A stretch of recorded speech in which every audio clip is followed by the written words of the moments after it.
आप देख रहे हैं न्यूज 360। अगली खबर आईएमएफ के उस रिपोर्ट को लेकर है जिसने ट्रंप से लेकर भारत विरोधी लोगों के लिए करारा संदेश दिया है। जो लोग भारत के विकास यात्रा पर सवाल उठाते हैं और भारत विरोधी नारे लगाते हैं, उनके लिए आईएमएफ की इस रिपोर्ट ने ऐसा जवाब दिया है जो दुनिया भर में चर्चा बन गई है। Very a bit on India because of this boldness with which they do things that others are telling them not possible. For example, digital identity. India, everybody was saying you cannot have everybody with digital ID. This number, this system that you are promoting, it's not going to work. They have proven them wrong. So.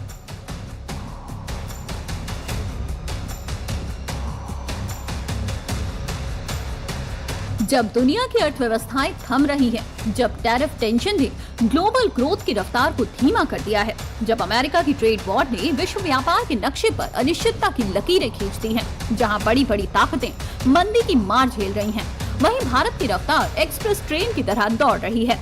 International monetary fund यानी IMF से लेकर world bank तक हर कोई भारत की आर्थिक उड़ान पर हैरान है। IMF के निदेशक के ये बयान इस बात की गवाही है कि चाहे ट्रेड वॉर हो, टैरिफ टेंशन हो या फिर ग्लोबल स्लोडाउन, सबके बावजूद भारत अब अर्थव्यवस्था का नया पावर सेंटर बन चुका है। IMF यानी इंटरनेशनल मॉनेटरी फंड ने खुद भारत को लेकर वो बात कह दी है जिसे हर भारतीय को गर्व से सुनना चाहिए।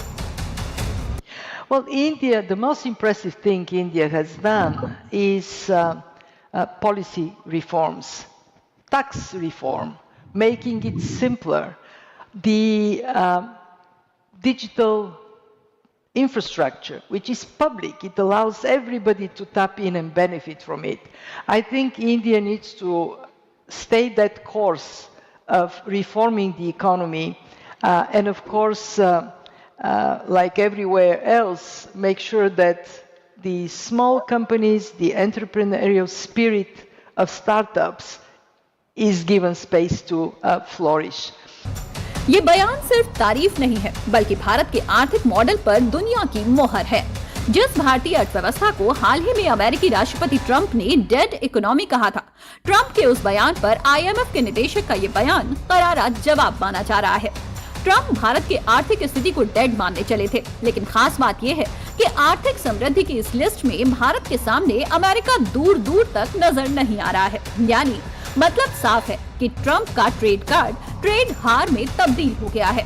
दुनिया में आज सबसे बड़ी चिंता आर्थिक सुस्ती की मानी जा रही है। अमेरिका की ट्रेड वॉर ने ग्लोबल सप्लाई चेन पर असर डाला है। यूरोप में महंगाई और ब्याज दरों के दबाव से आर्थिक ग्रोथ ठप पड़ी है, लेकिन इस मुश्किल दौर में भी भारत आर्थिक स्थिरता और विकास का प्रतीक बनकर उभर रहा है। IMF की ये रिपोर्ट बताती है कि भारत न सिर्फ एशिया बल्कि पूरे विश्व की सबसे तेजी से बढ़ती प्रमुख अर्थव्यवस्था बना रहेगा। वित्त वर्ष 2026 में भारत की अर्थव्यवस्था 6.6% की दर से बढ़ेगी। इंटरनेशनल मॉनेटरी फंड यानी IMF ने मंगलवार यानी 14 अक्टूबर को भारत की ग्रॉस डोमेस्टिक प्रोडक्ट यानी GDP ग्रोथ का अनुमान लगाया है।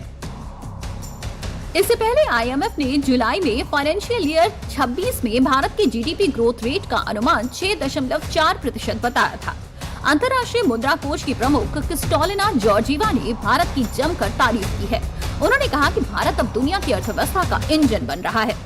जहां विकसित देश 2% या उससे भी कम की ग्रोथ से जूझ रहे हैं, वहीं भारत 6.6% की गति से आगे बढ़ रहा है, जो एक साफ संदेश है कि भारत अब विकास का इंजन और दुनिया के लिए ट्रेंड सेटर है। IMF ने भारत के लिए महंगाई यानी इन्फ्लेशन के अनुमान को कम किया है। वैश्विक व्यापार में अनिश्चितताओं और नीतिगत सख्ती के बावजूद भारत दुनिया की सबसे तेजी से बढ़ती प्रमुख अर्थव्यवस्था बना हुआ है। ये भारत के लिए गर्व की बात है कि वो अपने समकक्ष देशों को लगातार पीछे छोड़ रहा है। किसी भी देश की ग्रोथ कई पैमानों पर मापी जाती है, जिसमें एक लेवल महंगाई यानी इन्फ्लेशन का भी होता है। अब इस लेवल में भारत की स्थिति क्या है, ये आपको बताएंगे, लेकिन पहले आप IMF के इस फैसले पर ये बयान सुनिए। विश्व मंदी की मार में है, डिप्रेशन में है, रिसेशन झेल रहा है, तब भी IMF द्वारा भारत की वृद्धि दर को 6.6 आंकना इस बात का प्रमाण है कि नरेंद्र मोदी जी की सरकार की नीतियां मजबूत और दूरदृष्टि है। प्रधानमंत्री मोदी जी के नेतृत्व में आत्मनिर्भर भारत, इंफ्रास्ट्रक्चर में निवेश और मजबूत वित्तीय अनुशासन ही इन उपलब्धियों के पीछे मुख्य कारण है। जहां दुनिया की बड़ी बड़ी अर्थव्यवस्थाएं 2%, 1.5%, 2.5% पर अड़ गई हैं, वहीं भारत निरंतर 6.6 की वृद्धि दर से आगे बढ़ रहा है।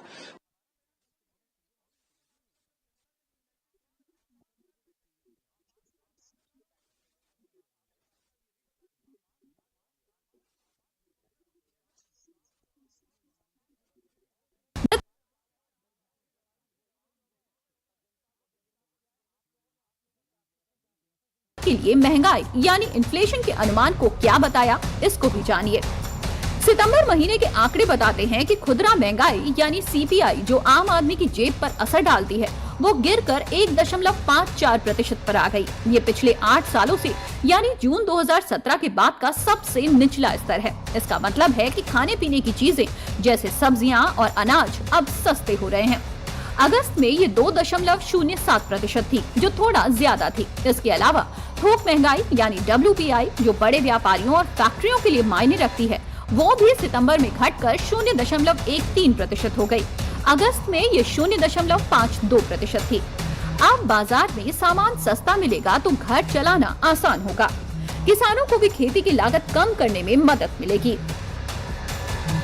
आत्मनिर्भर भारत से लेकर वोकल फॉर लोकल तक सरकार की इन्हीं नीतियों का ये नतीजा दुनिया देख रही है। भारत की आर्थिक सफलता में सबसे बड़ा योगदान उसकी डिजिटल इकोनॉमी का भी है। यूपीआई जैसे प्लेटफॉर्म ने न केवल भुगतान प्रणाली को सरल बनाया, बल्कि ग्रामीण भारत को भी डिजिटल रूप से जोड़ा है। Make in India, digital India जैसे कार्यक्रमों के जरिए घरेलू उत्पादन और रोजगार को मजबूती मिली। इसका नतीजा ये हुआ कि भारत में न सिर्फ निवेश बढ़ा, बल्कि उपभोग और औद्योगिक उत्पादन ने भी नई उड़ान भरी। अब भारत के इस ग्रोथ रेट का कारण क्या माना जा रहा है, इस पर भी एक नजर डाल लेते हैं।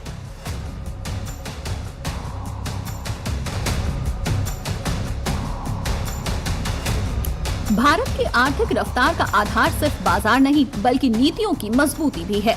मॉनेटरी पॉलिसी से लेकर जीएसटी टैक्स रिफॉर्म्स तक सरकार ने बड़े फैसले लिए। जीएसटी, डिजिटल ट्रांजैक्शन और बैंकिंग सुधारों ने अर्थव्यवस्था की नींव को मजबूत किया। विश्व बैंक की रिपोर्ट में कहा गया है कि भारत की अर्थव्यवस्था का सबसे मजबूत पहलू उसकी घरेलू मांग है। भारत की आबादी अब 140 करोड़ से ज्यादा है और यही बाजार उसकी असली ताकत बन चुका है।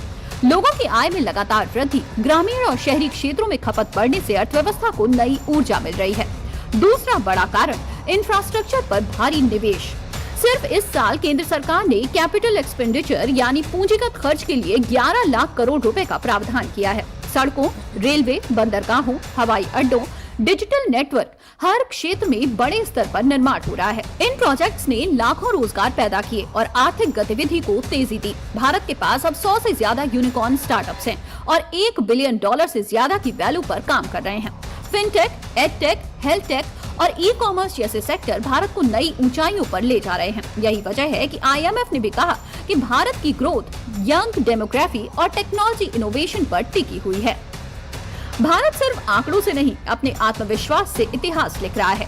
IMF का बढ़ा हुआ ग्रोथ अनुमान सिर्फ रिपोर्ट नहीं, बल्कि एक वैश्विक प्रमाण पत्र है कि भारत अब रफ्तार की परिभाषा तय कर रहा है। जब सुपर पावर लड़खड़ा रहे हैं, तब भारत कह रहा है कि हम बढ़ रहे हैं। ये नया भारत है जो न रुकता है और न ही झुकता है, बस बढ़ता ही जाता है।